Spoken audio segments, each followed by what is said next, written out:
The Church of England has formally apologised to those victims of abuse carried out by clergy. The Church's governing body agreed it did not do enough to stop what was happening, admitting it failed big time. Sky's Becky Johnson now reports. The first time Phil Johnson was abused by Church of England clergy, he was a choir boy and just 9 years old. The abuse went on throughout his teenage years.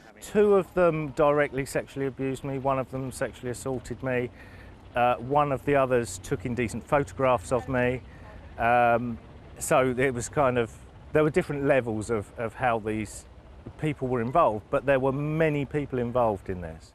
A report into the abuse of Phil and other children in the Diocese of Chichester prompted an apology on behalf of the Church and today's debate.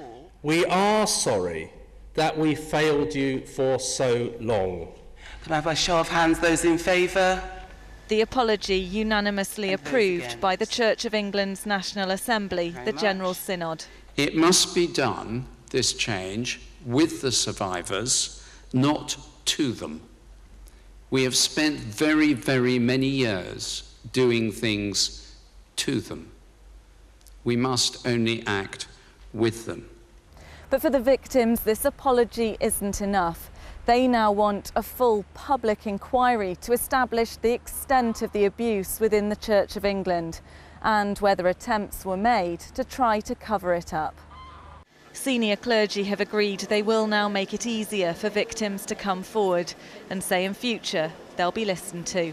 Becky Johnson, Sky News, York.